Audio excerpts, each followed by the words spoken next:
session. Today I prepared a little presentation for you. It's called 15 Minutes with Benefits. So I really hope you're not going to get bored with it. Alright, so since I really hate sticking to just one thing, I decided to prepare a couple different things for you. So in the first 5 minutes, we're going to discuss 4 personally tested strategies for dealing with a disruptive audience. Trust me, it works, I tested it.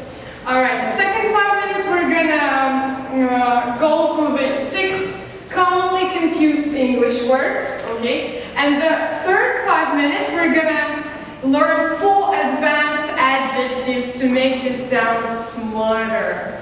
Alright? So, 4 effective strategies, personally tested strategies to deal with a disruptive audience. I'm sure we all, as teachers, had problems when our students were talking and so on. So, my #1 strategy is mention the names of talkers in an example that fits into the speech. For example, one student is talking and you're like, so, but Rustem thinks about it in other ways. So it really helps. You're sort of sending them a private message to be quiet. Alright?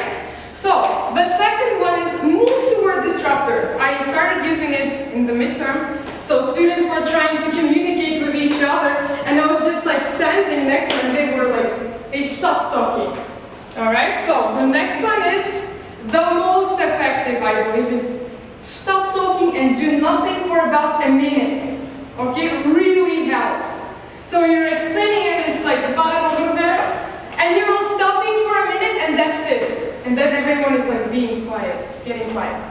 So, and the last one, yeah, we all use it, is ask a question related to your topic, basically. Why? Because the students will understand that they're not listening and then consequently they'll start listening to you.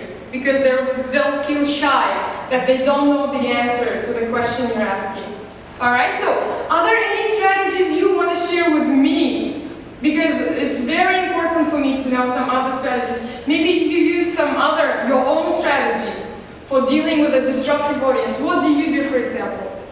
Anything? I just go to the third step. The third? Yeah, I used a lot. I just with the students. Yeah. Yeah, me too. Anything else? I just look and smile. Then he gets it, right? All right. Sweet. All right. So, next one is 6 commonly confused English words. Now, we're going to go for it. Ensure and insure, the pronunciation is basically the same, but to ensure comes from the word sure. You know what I mean? To make sure that something happens, to make certain that something will happen. So the example is teachers must ensure that their students understand the lesson. So we all need to make sure that our students understand the lesson.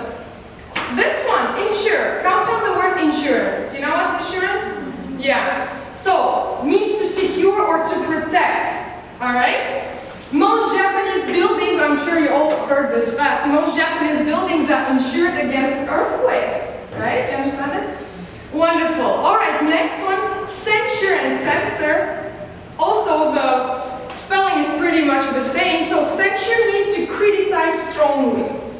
For example, the author was censured for the book which he wrote, meaning he was criticized very strongly. Okay, what about this one? Censor? You know what censor is? Like when you're watching a TV and there's like, but they say for example, the F word. That's basically a censor. We don't say the word, but we just say the F word. Alright? So the next one, affect and effect. So affect is usually used as a verb. Affect means to change or make a difference. For example, I don't care what you do, it doesn't affect me. Do you understand it? Or, we were all greatly affected by the news. Alright? The next one is effect. Alright? Usually as a noun, but sometimes can be used as a verb. Meaning a result or bring a result. Alright? So, the example is, the effect of drugs on youngsters is awful. Meaning the result. Do you understand it? Did you get it so far? Yes? Do you have any questions? No? Alright, so so the next one. Now, 4 advanced adjectives to help you sound smart. Now, number 1 is maudlin. Can you repeat after me? Maudlin? Maudlin. Maudlin. Maudlin. It means overly emotional or sentimental. Alright? So, even the pronunciation is like maudlin. It makes you feel a little bit like sad. So, for example, looking at old photos makes me maudlin. So instead of saying sad, say maudlin. You're gonna sound smarter, okay? Wonderful. This one, lackadaisical. Look at the pronunciation. I'm even lazy to pronounce it. Lackadaisical, alright? So lackadaisical means lazy or careless. For example, personally experienced example, my morning students feel lackadaisical during the first period because they come in the morning basically. Alright, so lackadaisical means lazy. Do you ever feel lackadaisical in the morning? Of course. Yes? Yeah, sure, because we wake up and come. Alright, so the next one is truculent. Instead of saying something is harsh, fierce or aggressive, you say the truculent, alright? So fierce. If you say this, you're gonna be sort of seem smarter. So the teacher got disappointed when he saw the boys' truculent behavior toward girls. Truculent boy youngsters, their behavior towards other girls is usually truculent. They're like, you know? Alright, so the next one, my favorite one is the synonym of the word friendly, alright? Instead of saying friendly, you can say affable. You understand it? Affable, alright? So, I moved to a new flat and the neighbors next door seemed affable. Friendly, alright? So, do you understand it so far? Yes, is it easy? Do you have any questions? Okay, one more time, what is modeling? Sentimental, emotional, okay, lackadaisical. Lazy. Yes, just look at this word, lackadaisical. It's like you're so lazy. Okay, truculent, aggressive. All right. Oh, also, I want to share one technique with you. How I learn words, so, is that I try to look at the sort of pronunciation and I try to make some connections in my head. For example, the word lackadaisical is so long and you're lazy to pronounce it, so that's how I learn the words. Or affable. It's like pronunciation is sort of soft, meaning friendly, basically. All right. So, okay. Did you get these ones? Ensure comes from the word sure, to make sure. Insure comes from the word insurance, okay, to protect, to secure. Censure, to criticize strongly. Okay, censor is, okay, sort of to ban the parts of a TV show, book, or film. Alright, so affect is to change or make a difference. We're all affected by the news that the salary is raising, for example, we all get happy.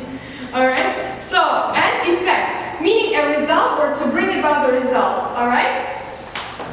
Alright, wonderful. So, now I prepared little exit tickets for you. I love doing it. So please now try to do these.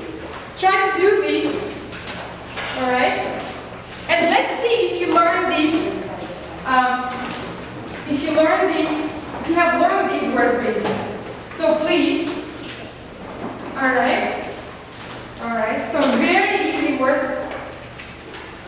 I really want to make sure that you learn them. Alright.